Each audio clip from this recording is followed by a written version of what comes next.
이스라엘의 이야기를 들어보면 계속되는 고통이 계속되었어요. 제가 시편을 묵상하면서 느낀 것이 뭐냐면 계속 고통의 하소연을 계속합니다.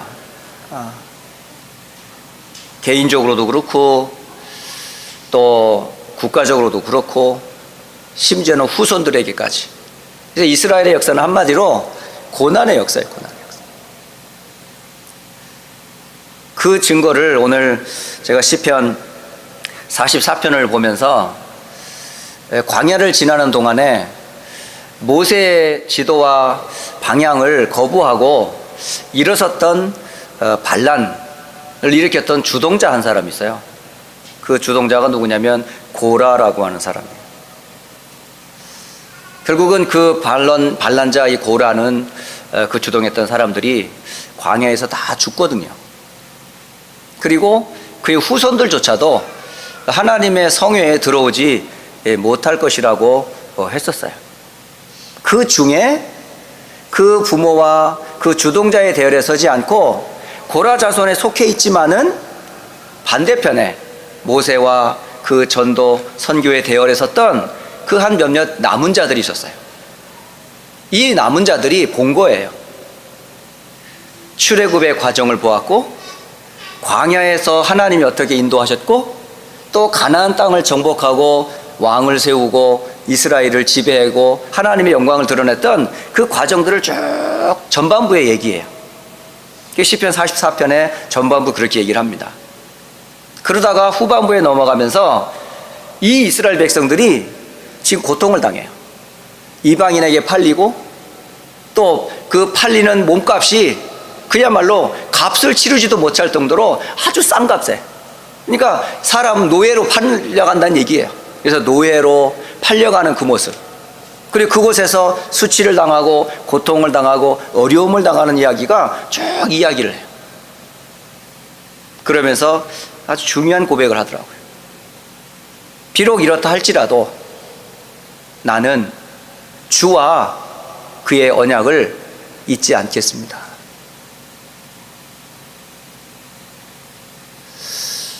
그게 고라 자손의 고백이었었어요.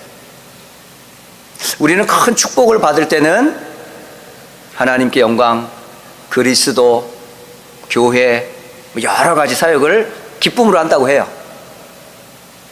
그런데 무너지고 병들고 힘들고 고통과 핍박이 오면 어떻게 해요?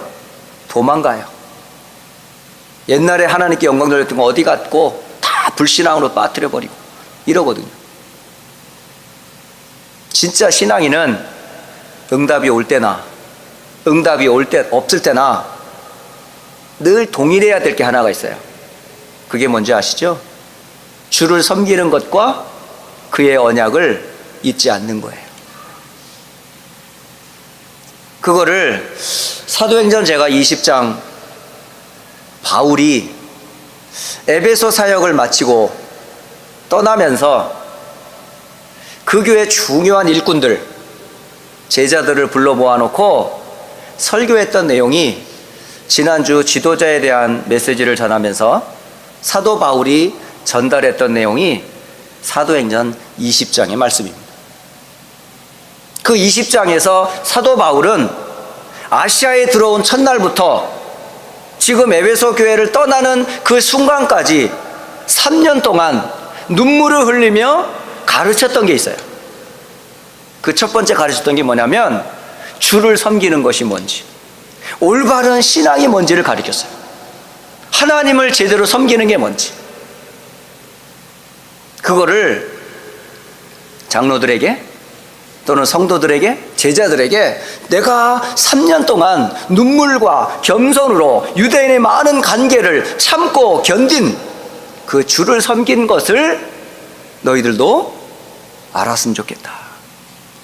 또 하나, 교회의 유익을 위해서라면, 성도와 가정의 유익을 위해서라면 교회로서 유익한 것은 어찌하든지 계속 가르치는 것을 쉬지 않았어요.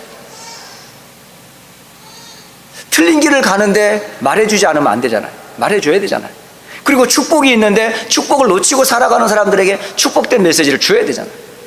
그래서 교회에서 계속 사도 바울은 성도와 교회와 하나님의 사람들이 유익하다면 쉬지 않고 계속 유익한 것을 계속 가르쳤다, 이렇게 되어 있어요. 그리고 세 번째 했던 게 뭐냐면 이방인들과 유대인들에게 하나님께 대한 회개와 주 예수 그리스도께 대한 믿음을 증언했다, 이렇게 되어 있어요. 그래서 사도 바울은 세 가지를 항상 했다는 것을 저는 보게 됐어요. 주를 섬기는 것과 교회 유익을 위해서 가르치는 것과, 그리고 하나님에 대한 회개와 주 예수 그리스도에 대한 믿음을 이방인이든 헬라인이든 복음이 필요한 모든 사람들에게 증언했다라고 기록하고 있습니다. 그런데 후에 이 에베소 교회는 바울이 그렇게 간절하게 전했던 복음을, 그리고 많은 전도자들이 그렇게 알려주고자 했던 그 내용을 놓쳐버렸어요. 처음의 사랑을, 처음의 언약을 놓쳐버렸어요. 그래서 많은 고통이 오게 된 거예요. 그 고통의 자리에 바울이 아끼는 한 제자가 있었는데 그 제자가 바로 디모데라고 하는 제자입니다. 이 디모데라고 하는 제자는 어려서부터 부모의 신앙을 따라, 디모데라는 이름의 뜻은 하나님을 공경하는 자라는 뜻이에요. 그러니까 그 이름을 보면 이 아이의 어떤 부모의 배경을 볼 수가 있잖아요. 아, 이 아이의 이름이 하나님을 공경하는 자라면 분명히 이 집안은 어떤 집안이다? 하나님을 공경하는 집안이라는 걸 알 수가 있어요. 그리고 그 부모의 마음과 신앙이 이 아이가 평생 살아가는 동안 하나님을 공경하는 자로 주를 섬기고 하나님께 영광 돌렸으면 좋겠다 하는 그 이름에 그 의미가 잘 담겨져 있잖아요. 그런 디모데를 인생의 전환점이 한 번이 왔는데 그게 누구냐? 바울과의 만남이었어요. 이 만남이 참 중요하더라고요. 그래서 바울이 무엇을 말했겠어요? 루스디아의 이 제자였던 이 디모데를 불러다가 뭐 했습니까? 정확한 복음, 정확한 전도, 그리고 함께 다니며 현장을 보여주었어요. 다시 말하면 성경에 있었던 이 이야기 신앙만 붙잡는 게 아니라 지금 현장이 지금 어떤 고통에 있는 것을 보여준 거죠. 우리가 교회 안에서만 예배 잘 드리는 게 아니에요. 사실은 지금 현장 속에 고통당하고 있는 불신자와 지금 세상 사람들이 무엇을 알고 있는지 봐야 돼요. 다시 말하면 한 번은 체험하셔야 됩니다. 복음이 무엇인지 반드시 체험해야 되고, 반드시 뭐냐면 하나님이 준비한 현장 속에 구원받을 하나님의 계획이 있음을 보아야 되는데, 그게 전도 체험은 꼭 하셔야 돼요. 그리고 내가 무엇을 놓고 기도해야 되는지, 그 기도 제목이 정리가 되셔야 돼요. 그리고 이 디모데는 그 바울과 함께 동행하면서 정말 훈련되어졌고 제자로 됐어요. 그리고 나중에 에베소 교회가 문제가 일어났을 때, 어려움을 당했을 때 그 교회를 바울 대신 그 교회의 사역자로 들어가서 그 교회를 살려버리는 제자가 되었어요.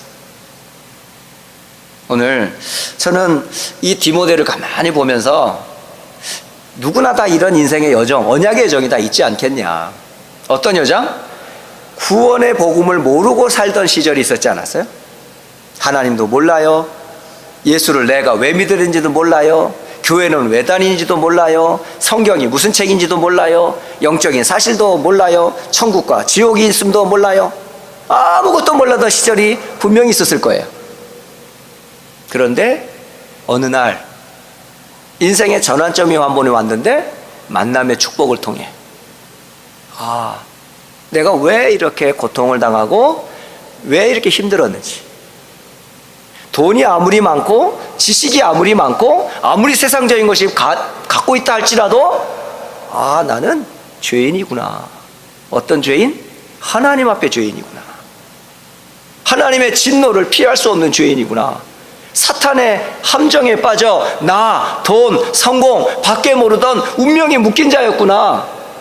그럼 여기서 나를 어떻게 누가 구원해 줄 건지 그걸 봐야 뭐가 보여요? 복음이 보여요. 복음이신 그리스도가 그리스도께서 오신 이유, 하나님 만나는 길, 다른 길 없거든요. 영원한 죄로부터 용서받는 해방의 길, 십자가의 피 아니면 없거든요. 사방과 지옥의 권세를 갖고 있는 사탄의 권세를 깨뜨리고 승리하는 길, 그 길이 그리스도. 이 복음을 듣게 되었어요. 그게 바로 인생의 전환점이에요. 그리고 나서 이 복음 운동을 계속 할 수 있도록 언약의 여정을 걸어가도록 성경적인 전도와 선교의 대열에 서게 된 것, 저는 이것을 세 가지 선물이라 그래요. 첫째, 구원받음에 대한 선물. 둘째, 이 복음 운동하는 교회와의 만남을 주신 교회의 선물. 그리고 마지막 세 번째, 이 복음 운동을 끝까지 세계복음 언약 가운데 성경적 전도 선교 운동의 대열에선 다락방 전도 운동을 만나게 된 것. 전 생에 가장 큰 선물 세 가지를 받았어요. 그래서 오늘 저는 다시 한번 여러분이 세 가지를 꼭 오늘 붙잡았으면 좋겠어요. 반드시 알아야 될 메시지를 짧게나마 좀 전달을 하고 싶습니다. 첫째는 뭐냐면, 사단의 속임수에 속지 마라. 다시 말하면 복음 이외의 다른 것이 결코 우리를 구원할 수 없다는 사실. 이 말은 제가 하는 말이 아니고 성경에 사도 바울이 에베소 교회를 사역하는 디모데에게 보낸 편지에 기록되어 있는 내용입니다. 사단이 무엇을 가지고 속이고 있는지 그 속임의 내용들이 나와요. 그거를 누가 가르쳐 줬느냐? 디모데전서 4장 1절은 성령이 밝히 말씀하시기를 이라고 되어 있습니다. 다시 말하면 하나님께서 알려준 메시지예요. 이것을 바울이 목회하고 있는 디모데에게 보낸 편지라니까요. 그러니까 성령께서 말씀하신 내용이 뭐냐는 거죠. 그게 바로 후일에 앞으로 어떤 사람들이 일어나서 사람들이 믿음에서 떠나도록 가르치는 틀린 가르침이 있을 거다는 걸 알려주는 거예요. 그러니까 믿음에서 떠나는 가르침이 있다는 겁니다, 여러분. 바로 구원에서 떠나게 만드는 가르침이 있다는 말입니다. 하나님으로부터 떨어지게 만드는 그런 가르침이 있다는 겁니다. 뿐만 아니라 이 가르침이 누구로부터 왔는지 아셔야 돼요. 바로 미혹하는 영, 곧 귀신의 가르침이다라는 사실을 알아야 된다. 우리는 많은 것들을 지금 가지고 있어요. 각인된 게 너무너무 많아요. 뿌리 내린 게 엄청 많습니다. 체질화된 것이요, 아주 꼭꼭 숨겨져 있습니다. 제가 이번에 시카고에 미주의 렘넌트 사역하시는 중요한 목사님들을 미팅이 있어서 시카고에 2박 3일 갔다 왔어요. 저보다도 나이가 어린 사람들이더라고요. 그곳에 갔는데 제가 나이가 제일 많아요. 근데 내가 왜 와 있지? 은근히 저도 우리 교회에서는 젊은 축에 속하는데 거기 가니까 가장 올드하더라고요. 이 올드한 곳에 내가 와 있는데 은근히 제가 조금 내가 이 사람들하고 지금 놀 군번이 아닌데 이제 이런 생각이 드는 거예요. 그런데요, 한 2박 3일 동안 다니면서 같이 사람들을 만나는데 어떤 사람은 저보다 더 올드하더라고. 몸은 젊은데 마음과 생각은 더 올드하더라니까요. 네. 그들과 함께 또 운동도 하고 메시지도 나누고 함께 여러 가지 했거든요. 그런데 그곳에 제가 제일 영하더라고요. 볼링을 제가 쳤거든요. 남는 시간에 운동을 하면서 볼링을 쳤는데 제가 1등을 했어요. 볼링 에버리지가 얼마 나오냐? 184점이 나왔어요. 볼링을 모르시는 분은 얼마나 높은 점수인지 잘 모르실 거예요. 100점도 여러분은 안 나오실 거라고요. 근데 제가 184점이 나온 거야. 그러니까 다들 보면서 야, 목사님 정말 볼링 잘 치신다면서. 제가 이래봬도 꽤 젊습니다. 운동 잘합니다, 제가. 그런데 함께 동행하면서 제가 느낀 게 뭐냐면, 야, 그 속에 각인된 것, 뿌리 내린 것, 체질화된 걸 본인은 모르더라고요. 다른 사람이 어쨌든 간에 내가 하고 싶은 대로 해나가는 거야.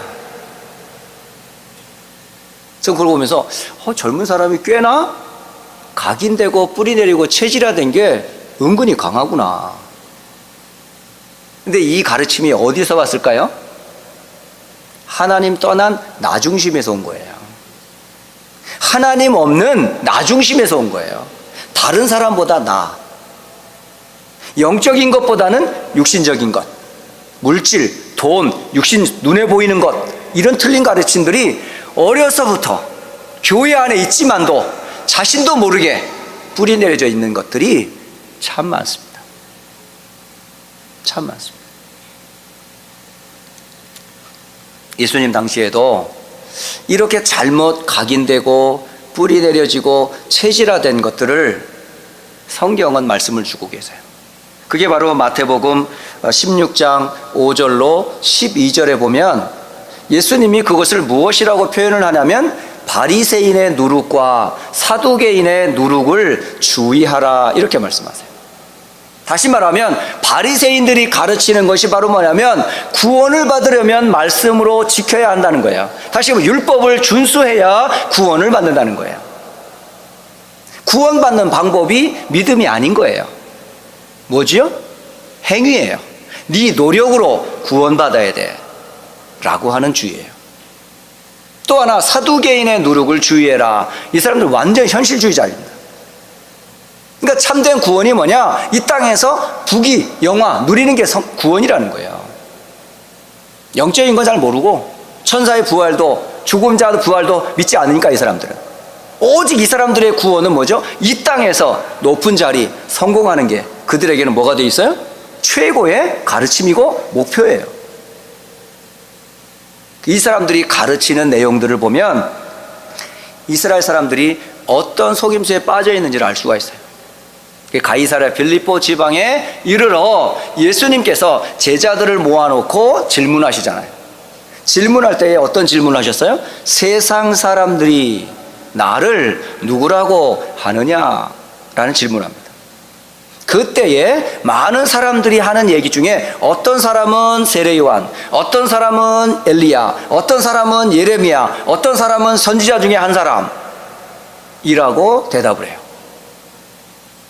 예수를 말하면서도 사회 정의를 부르짖고, 예수를 말하는 것 같으면서도 신비, 기적, 이적을 강조하고, 예수를 말하는 것 같으면서도 구제, 봉사, 선행을 강조하고, 그리스도를, 예수를 말하는 것 같으면서도 종교와 율법을 가르치는 데가 얼마나 많은지 아십니까, 여러분? 율법의 행위로 우리가 구원받을 수 있습니까? 착한 일 많이 하면 구원받을 수 있습니까? 기적과 이적을 통해서 우리가 구원받을 수 있습니까? 율법과 종교의 어떤 선행으로 구원받을 수 있습니까? 이 사람들이 몰랐던 게 한 가지가 있었어요. 사단은 이 한 가지를 모르게 만듭니다. 그게 뭔지 압니까? 창세기 3장의 근본 문제입니다.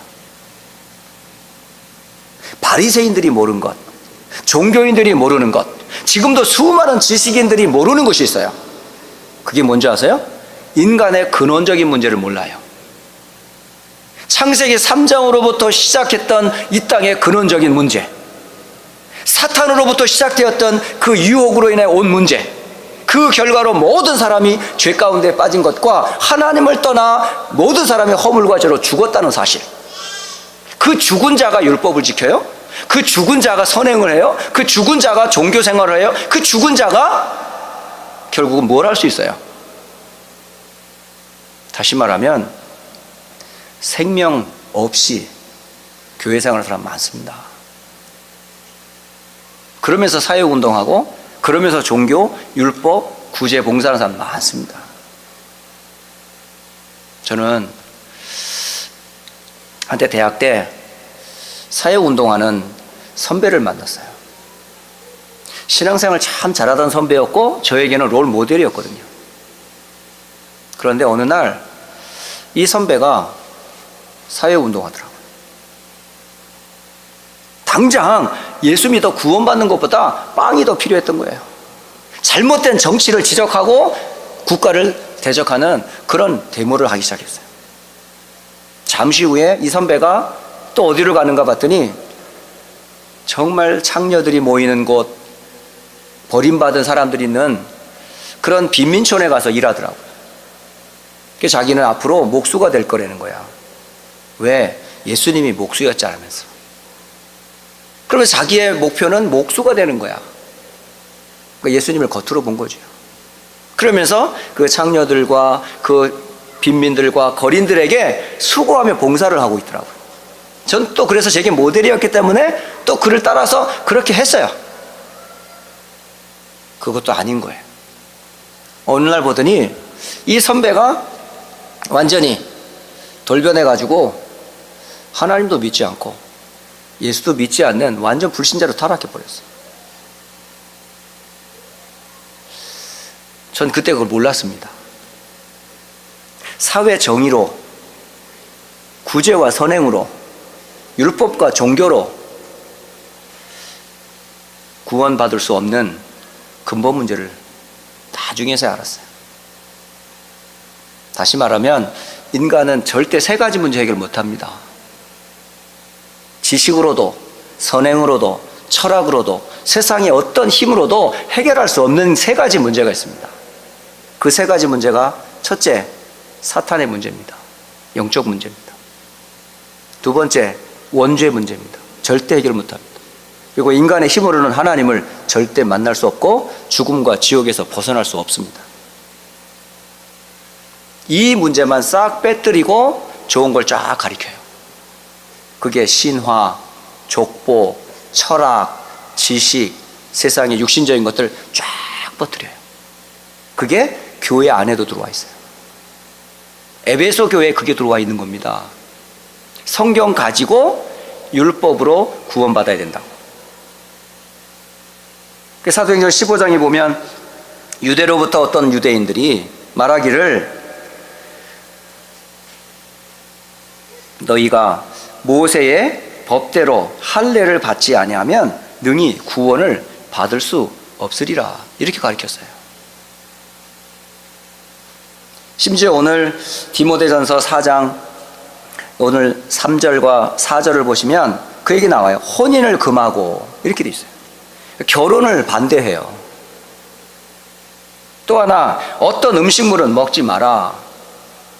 이게 바로 금욕주의, 영지주의예요. 이런 사상들이 교회 안에 쫙 깔려 있는 거예요. 이런 가르침은 전부 누구의 가르침이다?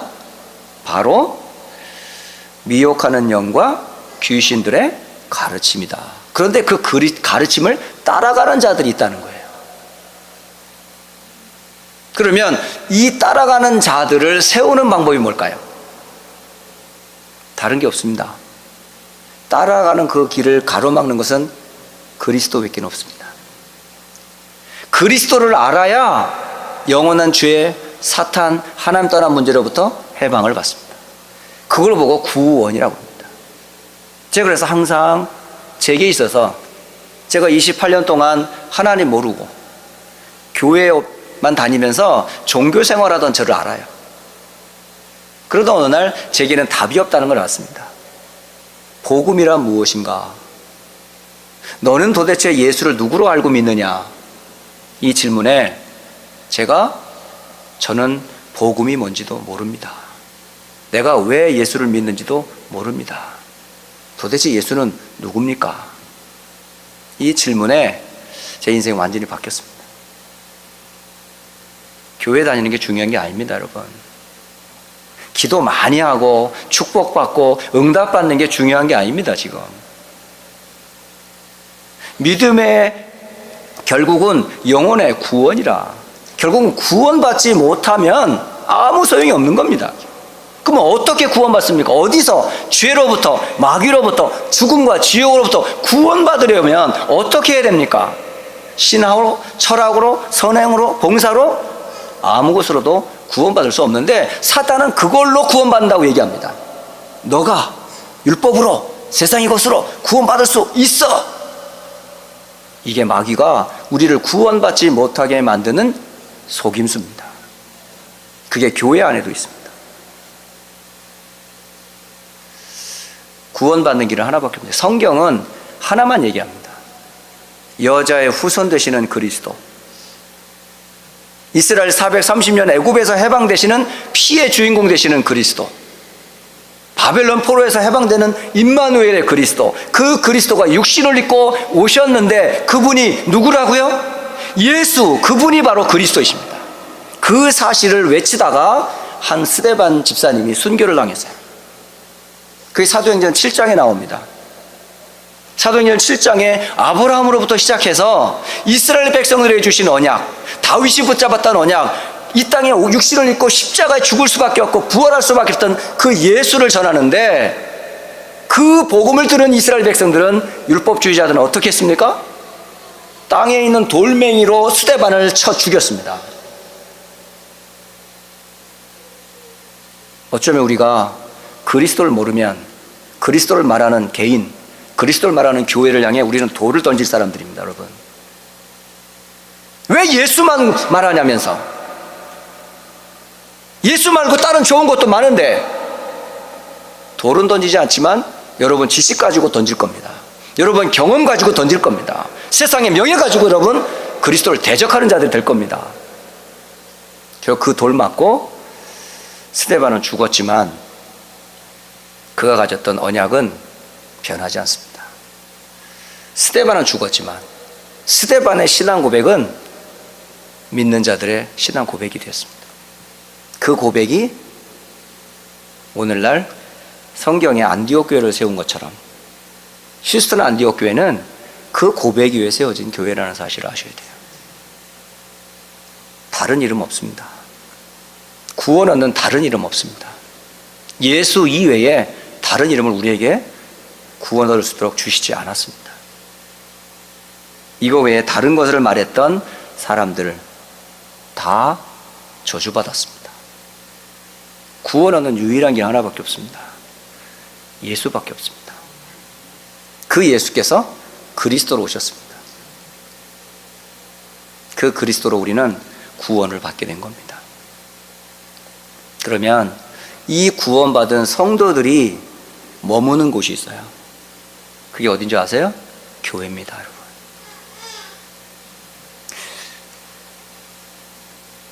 디모데전서 5장에 보면 많은 명칭이 나오는데 그 중에 이런 말도 나와요. 늙은이를 꾸짖지 말고.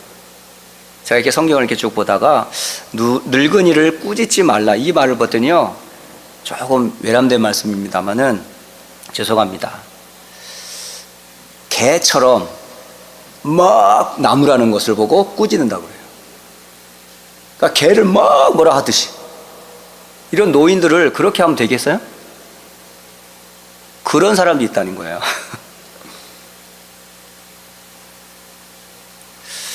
심지어는 여기에 늙은이, 젊은이, 늙은 여자 또는 젊은 여자,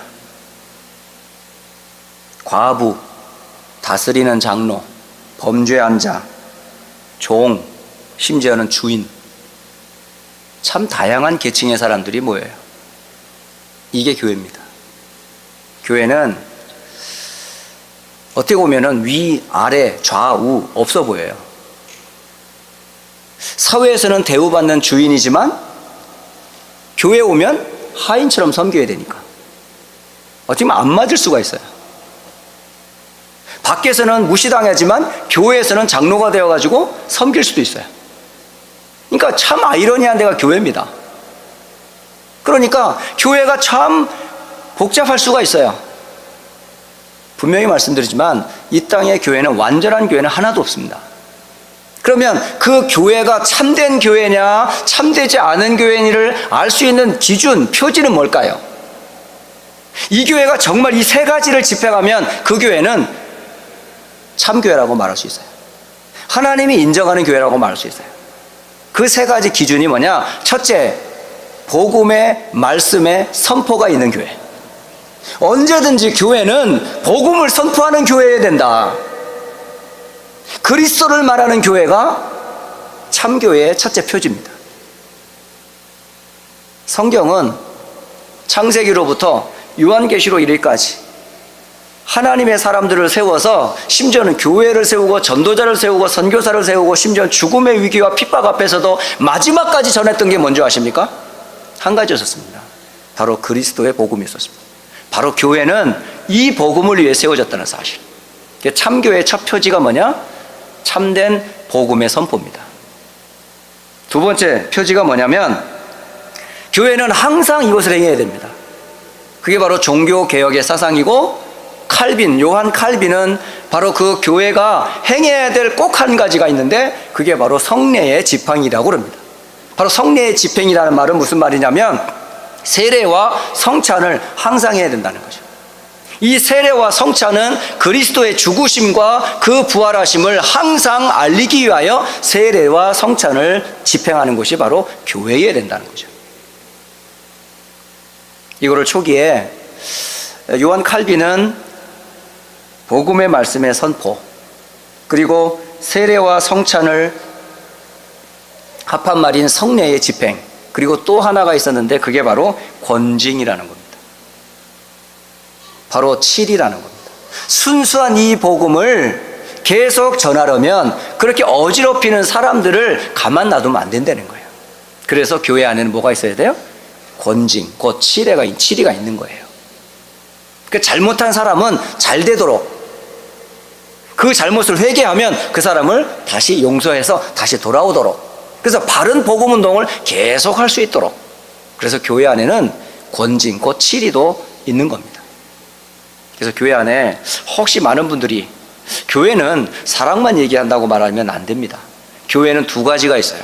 사랑과 함께 틀린 길을 바르게 가르쳐주는 칠이, 곧 공의도 함께 존재합니다. 이것을 요한 칼빈은 교회의 참된 표지는 세 가지로 정의를 했어요. 그 후에 나중에 이 권징이란 부분들은 이제 뒤로 하고 이제 두 가지, 복음의 바른 말씀의 선포, 그리고 성례의 집행, 이 두 가지를 참된 교회의 표지라고 말했어요. 그래서 혹시 지역에 교회들이 좀 부족하고 좀 모자라고 좀 여러 가지 좀 열악한 환경이라 할지라도 그 교회가 정확한 복음을 말하는 교회가 맞다면, 그리고 성례를 집행하며 이 복음을 전하는 그 선교 대열에 섰다면 그 교회는 하나님이 인정하는 교회다, 그렇게 보시면 됩니다.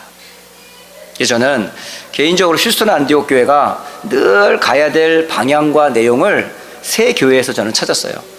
그 교회가 바로 사도행전에 나타났던 마가의 다락방의 교회, 예수는 그리스도, 하나님의 나라, 오직 성령, 이 복음이 땅끝까지 증거될 그 증인들의 교회, 그게 첫 번째 제가 늘 기도하는 모델입니다. 두 번째 교회는 방금 말씀드렸습니다만 스데반의 순교로 인하여 흩어졌던 사람들 중에 안디옥이라는 곳에 가서 세워졌던 그 교회가 있어요. 처음에는 유대인들에게만 예수를 전했는데 나중에 헬라인들에게도 복음을 전했던 그 교회로 세워졌던 그 교회, 주의 손이 함께하고 주의 은혜가 보였던 그 교회, 사도 바울과 바나바가 제자들을 훈련해서 주변 이웃 사람들에게 그리스도인이라 칭찬받았던 그 교회, 그 교회가 바로 안디옥 교회입니다. 그리고 사역을 다 마치고 이제 로마로 향하여 복음을 전했던 그 바울이 보낸 편지, 곧 로마 교회, 거기에 나와 있는 로마서 16장에 나와 있는 그 일꾼들이 중심이 된 그런 교회. 그래서 저는 늘 기도할 때마다, 교회 생각할 때마다 초대교회인 마가의 다락방 교회, 안디옥 교회, 로마 교회, 이런 교회가 휴스턴 안디옥 교회가 됐으면 참 좋겠다. 그 일에 선 사역자로, 그 일에 헌신하는 중직자, 장로님, 권사님으로, 또 집사님으로, 또 성도로, 그 속에서 자라나는 렘넌트들이 됐으면 참 좋겠다 하는 게 제가 꿈꾸며 기도하는 교회의 기도 제목입니다. 그래서 교회는 칼빈은 어머니라고 표현했어요. 교회를 어머니라 이렇게 표현했어요. 어머니를 통해서 뭐 애들이 양육받는 것. 그러니까 교회는 양육받는 곳이에요. 무엇으로? 복음의 말씀과 성령의 지팡이로 자라나는 곳이에요. 신앙이 계속 크는 곳이에요. 여러분의 양식은 다른 것이 아니고 복음의 말씀이어야 돼요. 그리스도의 복음을 항상 들을 수 있는 그런 교회 속에서 여러분 믿음이 계속 커지는 거예요. 그뿐만 아니라 학교라고 그랬어요. 학교. 그래서 가르치는 곳이라고 그랬어요. 그래서 교회는 가르치는 교육기관도 됩니다. 그래서 교회는 양육기관이면서 교육기관이에요. 재료는 뭐냐? 복음의 말씀으로, 그리스도의 말씀으로 성경을 가지고 계속 자라나는 거예요. 그리고 교육받는 곳이에요. 그래서 주일학교가 있는 겁니다. 그래서 교사를 세우는 거예요. 그래서 장로교회에서 가장 중요한 직분이 있다면 그게 바로 교사입니다. 교사. 목사와 교사. 그래서 중요한 겁니다. 왜? 그들의 가르침으로 성도들이 양육받고 렘넌트들이 교육받기 때문에. 그래서 여러분 각 기관을 위해서 기도하셔야 돼요. 영어권 사역자들, 또 주일학교들, 히스패닉 사역자들, 앞으로 계속 사역하시는 많은 분들이요, 이런 사역에 책임감과 그런 중요성을 아시고 헌신하시면 돼요. 마지막으로 목회자에 대한 의무, 그리고 그에 대한 교훈. 저는 이 본문을 보면서 성경 한 구절을 이렇게 보게 됐어요. 우리 교회 안에 각 직분자들이 있어요. 여러분들이 지금 사역하고 있는 사역지가 있어요.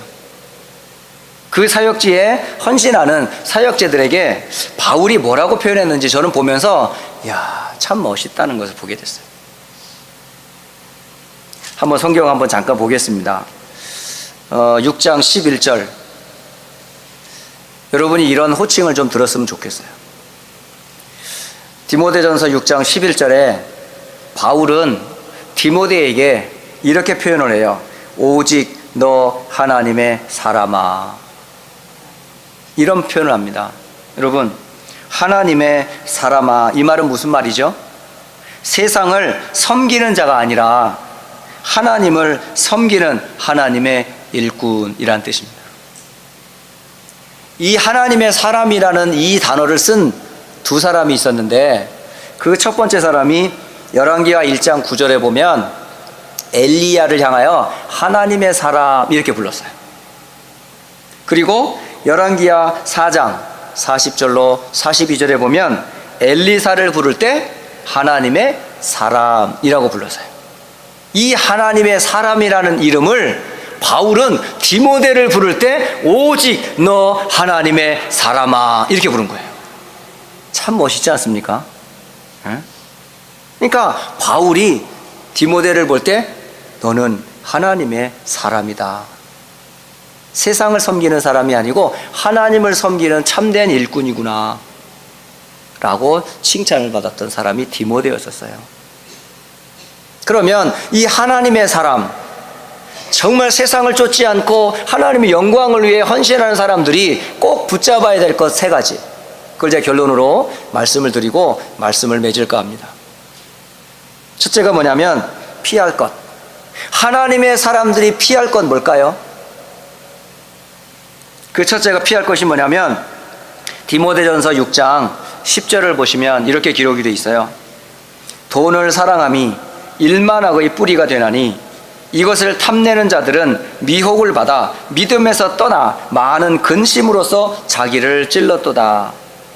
믿음에서 떠나게 하는 탐욕주의, 물질주의, 세상, 육신주의는 결국은요 믿음에서 떠나게 만들어요. 여러분, 자꾸 물질, 돈, 이심, 막 탐욕 이런 것 때문에, 그런 욕심 때문에 뭘로 치는 줄 아세요? 믿음에서 떠나게 된다고요. 믿음에서 떠난다는 말은 뭐냐면 믿음의 주여 온전케 하시는 예수를 우선순위로 두지 아니하고 육신적인 것, 세상적인 것을 우선순위로 쫓는 걸 말해요. 믿음의 목적은 결국 영혼의 구원인데, 결국 우리가 믿는 예수님을 믿는 이 믿음을 놓쳐버리면 우린 다른 걸 잡게 돼 있어요. 그게 돈이고 그게 자신이고 그게 세상입니다. 그래서 피할 것이 바로 6장 11절에 보시면 오직 너 하나님의 사람아 이것들을 피하고 라고 되어 있어요. 피하라. 6장 20절을 또 보시면 디모데야, 디모데를 부르면서 망령되고 헛된 말과 거짓된 지식의 반론을 피함으로 이렇게 되어 있습니다. 그러니까 망령되고 헛된 말, 그러니까 구원의 복음을 제외한 모든 것들은 사실은요 헛된 말이에요. 구원 얻는데 아무 유익이 없어요. 그리고 이걸 가지고 변론하고 논쟁하는 것 뭐해라? 피하라는 거예요. 심지어는 지식도 우리를 구원할 수 없어요. 그래서 피할 것, 이런 육신주의, 물신주의, 그 다음에 지식주의 이런 것들을 피하라는 거예요. 그리고 두 번째, 하나님의 사람이 취할 것. 이 취한다는 말은 뭐냐면 거머쥘 것, 꼭 붙잡아야 될 것, 그게 무엇인가를 알려주고 있어요. 그게 6장 12절을 보시면 믿음의 선한 싸움을 싸우라, 영생을 취하라 라고 되어 있습니다. 바로 영생을 취하라 라고 되어 있습니다. 그리고 6장 19절을 보시면 이것이 장래에 자기를 위하여 좋은 터를 쌓아 참된 생명을 취하는 것이라 라고 되어 있습니다. 결국 우리가 꼭 취해야 되고 거머쥐어야 될 게 뭘까요? 영생, 곧 생명이라는 겁니다. 하나님의 사람은 바로 영원한 생명을 가장 가치로 두는 거예요.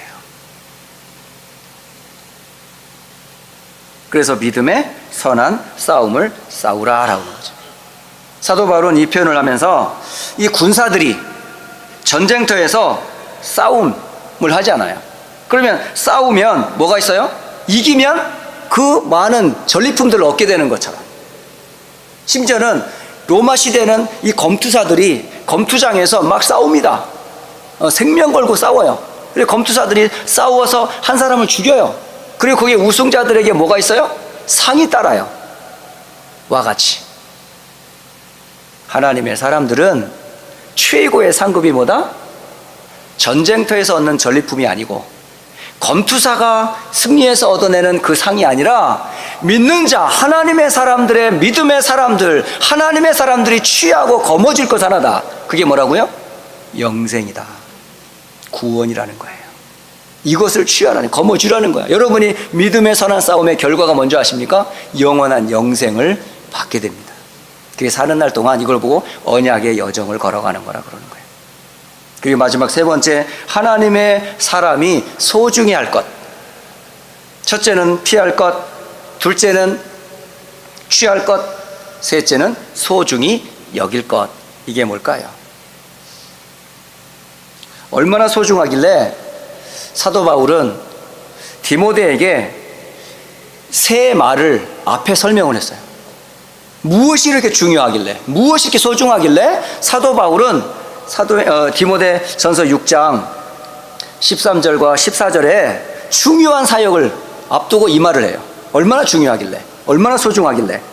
뭐라고 얘기하냐면 13절에 만물을 살게 하신 하나님 앞과, 두 번째 본디오 빌라도를 향하여 선한 증언을 하신 그리스도 예수 앞에서, 그리고 세 번째 14절 주 예수 그리스도께서 나타나실 때까지라고 되어 있습니다.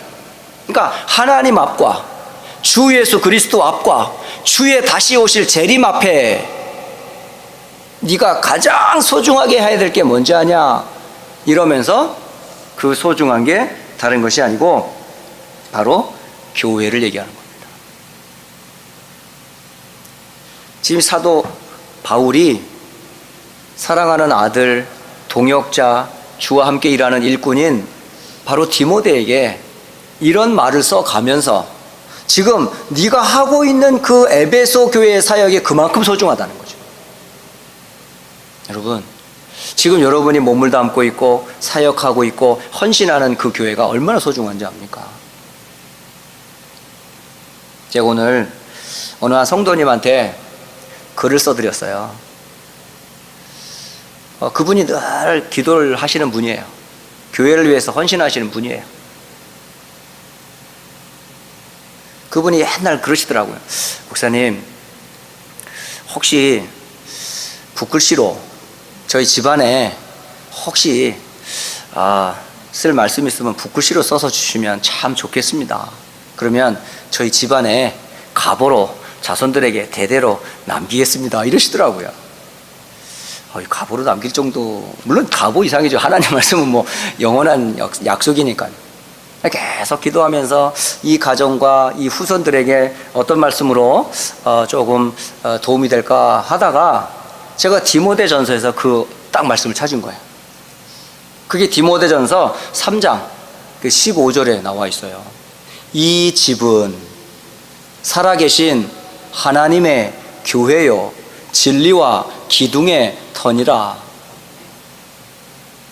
그 말씀을 딱 보는데 이 말씀을 이 가정에 주면 좋겠다 하고 디모데전서 3장 15절 말씀을 제가 붓글씨로 썼어요.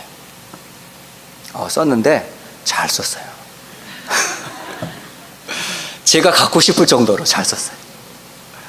그래서 제가 한국에서 지난 산업선교회 갈 때 진짜 도장 하나 팔라고 생쇼를 다 했습니다. 도장 파는 집이 없어요. 도장 파는 집이. 이 글을 쓰면 낙관이라고 딱 그 빨간 직인을 찍잖아요. 그렇다고 사인할 수도 없고 도장 하나 새기려고 막 그 함께 갔던 집사님 장로님과 그 도장 가게를 찾아 돌아다니면서 막 생쇼를 했는데 결국은 길거리에서 이름을 하나 딱 새겼는데 이 거꾸로 새겼어.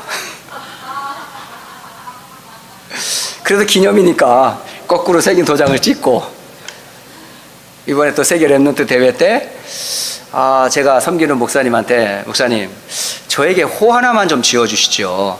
붓글씨 쓰려면 이 이름 위에다가 뭐 하나 찍어야 되는데 뭘 찍었으면 좋겠습니까? 이렇게 물어봤더니 이 사람은 내가 그걸 어떻게 지어줘? 자네가 지어 이러더라고요. 고민하다가 한 몇 개월을 고민했어요. 그러다가 제 스스로 제 호를 만들었어요. 그 호가 뭐냐? 복음의 빚진 자. 그래서 제가 도장을 파서 빚진 자가 제 호입니다. 그래서 빚진 자 딱 찍고 거꾸로 새겨진 이름 꽝 찍고 그래서 그 가정의 약속으로 이렇게 전달을 했습니다. 여러분 정말 교회를 사랑하는 개인, 교회를 소중히 여기는 후대요 하나님 축복합니다. 왜요? 복음 때문에. 복음 때문에 교회를 위해 소중히 여기는 그 사람을 하나님이 귀히 여기십니다.